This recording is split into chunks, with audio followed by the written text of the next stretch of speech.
অনেকে খেতে পারছেন না, সুতরাং তাদেরকে অনেকে হয়তো নাকে নল দিয়ে অথবা শিরাপথে স্যালাইনের মাধ্যমে পুষ্টি দেওয়া যেতে পারে। ডেঙ্গি এবং চিকুনগুনিয়া দিয়ে আক্রান্ত হলে যে অ্যান্টিবডি তৈরি হয় সেটি সাধারণত একজনের শরীরে কতদিন পর্যন্ত থাকতে পারে, মানে কতদিন পর্যন্ত, আমি আসলে জানতে চাইছি যে একজন এই আর ডেঙ্গি হবে না কিংবা চিকুনগুনিয়া হবে না সেটা চিন্তা করতে পারেন। এক কথায় যদি বলতে যাই লং টার্ম, মোটামুটি বলা যায় যে একজন মানুষের জীবদ্দশায় এটা আর হবে না।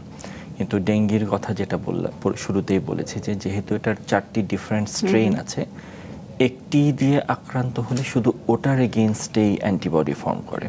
সো অন্য যে কোনো স্ট্রেইন বাকি 3টার মধ্যে থেকে আসলে, এখন অ্যাকচুয়ালি ডেঙ্গির আরেকটা 5 নম্বর স্ট্রেইনও আবিষ্কার হয়েছে কিছুদিন আগে, যেটা দিয়ে সিমটম করে এখনও জানা যায়নি, বাট আছে। সো এগুলি দিয়ে যদি হয় তখন কিন্তু আবার হতে পারে। সো একবার আক্রান্ত হলে ওই পার্টিকুলার স্ট্রেইনের লাইফ লং ইমিউনিটি ধরে নেওয়া হয়। ক্ষেত্র বিশেষে কিছু কম বেশি হয়, বা অন্যান্য ডিজিজের কারণে যদি ইমিউনিটি অ্যাজ এ হোল কমে যায় তখন কিন্তু আবার এই ইমিউনিটি থাকে না, বাট অ্যান্টিবডি লাইফ লং থাকে, লং টার্ম। আচ্ছা, আমরা আলোচনা করছিলাম যে সাধারণত এই সময় যেখানে ডেঙ্গি এবং চিকুনগুনিয়া অনেক বেশি হচ্ছে, জ্বর হলেই আসলে চিকিৎসকের কাছে যাওয়া কিংবা হাসপাতালে যাওয়া আসলে সেরকম প্রয়োজন নেই। সেক্ষেত্রে বাসায় কি চিকিৎসা সম্ভব? যদি কোনো রিস্ক ফ্যাক্টরস না থাকে, যদি কোনো ওয়ার্নিং সাইন্স না থাকে এবং খারাপ মানে ডেঙ্গি, সিভিয়ার ডেঙ্গির কোনো সিমটমস না থাকে, তাহলে অবশ্যই বাসায়ই সম্ভব। এবং গাইডলাইন বলে যে শুধু ডেঙ্গি ফিভার যেটা, সেটা হলে বাসাতেই চিকিৎসা করা উচিত। 2টা কারণে: এক, বার্ডেন হয় না; 2, হাসপাতাল বা অন্য যে কোনো জায়গায় গেলেই সেকেন্ডারি ইনফেকশন, হসপিটাল অ্যাকোয়ার্ড ইনফেকশনের একটা রিস্ক চলে আসে, যে আমি এক রোগ নিয়ে গেলাম, অন্য আরেকটা রোগ নিয়ে ফেরত আসলাম। সো হ্যাঁ, বাসায় অবশ্যই শুধু ডেঙ্গি ফিভার হলে নর্মাল জেনারেল পপুলেশন ওনারা বাসাতেই ট্রিটমেন্ট নিতে পারবেন। আচ্ছা, সেক্ষেত্রে যদি ওয়ার্নিং সাইন থাকে এবং চিকিৎসকের কাছে অথবা হাসপাতালে ভর্তি হতে হয়, তখন চিকিৎসাটা কেমন হয়, কি করা হয়? ডেঙ্গু বা চিকুনগুনিয়া এই দুটার কোনোটারই খুব স্পেসিফিক ট্রিটমেন্ট নাই, কোনো অ্যান্টিভাইরাল নাই। এর মূল জিনিসটা হচ্ছে এক জেনারেল বা সাপোর্টিভ ম্যানেজমেন্ট, যেমন যদি পুষ্টি দেয়া, অনেকে খেতে পারছেন না, সুতরাং তাদেরকে অনেকে হয়তো নাকে নল দিয়ে অথবা শিরাপথে স্যালাইনের মাধ্যমে পুষ্টি দেওয়া যেতে পারে। যাদের ব্লাড প্রেশার কমে যায়, ডেঙ্গিতে একটা জিনিস হয় যে আমরা বলি প্লাজমা লিকেজ, এটা ওই ওয়ার্নিং ডেঙ্গি, সিভিয়ার ডেঙ্গির একটা পার্ট।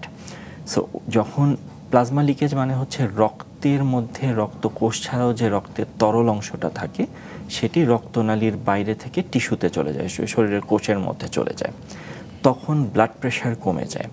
সো এই অবস্থায় স্যালাইনের মাধ্যমে রক্তের এই তরল অংশটিকে আমরা বাড়ানোর চেষ্টা করি, ব্লাড প্রেশারটাকে ওঠানোর চেষ্টা করি। বেশিরভাগ ক্ষেত্রে এই স্যালাইনটাই হচ্ছে আসলে সবচেয়ে এফেক্টিভ চিকিৎসা। এছাড়া মাথা ব্যথা করলে প্যারাসিটামল, জ্বর অতিরিক্ত হলে প্যারাসিটামল, ব্লিডিং যদি এমন হয় যে অ্যাক্টিভ ব্লিডিং হচ্ছে অথবা বিভিন্ন কারণ থাকলে সেগুলিতে আমাদের প্লেটলেট ট্রান্সফিউশন, যদি সেকেন্ডারি কোনো ইনফেকশন থাকে আরও সেটার জন্য ট্রিটমেন্ট। সো সব কিছু মিলিয়ে অ্যাজ এ হোল ট্রিটমেন্টটা হয়। আচ্ছা, ডেঙ্গুর একটা কমপ্লিকেশন আপনি বলছেন যে ব্লাড প্রেশার কমে যায় কারণ প্লাজমা লিকেজ হয়।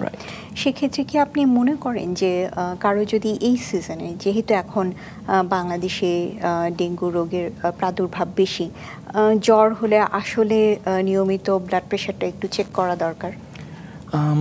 শুধু ব্লাড প্রেশার তো আসলে অনেক কারণে কমতে পারে। কেউ যদি ভুলে ব্লাড প্রেশারের ওষুধ বেশি খেয়ে ফেলেন, অনেকক্ষণ বাইরে ছিলেন, ভালো করে পানি খেলেন না, তার শরীরে এমনিই ডিহাইড্রেটেড হয়ে গেল, বা অন্য কোনো কারণে হতে পারে।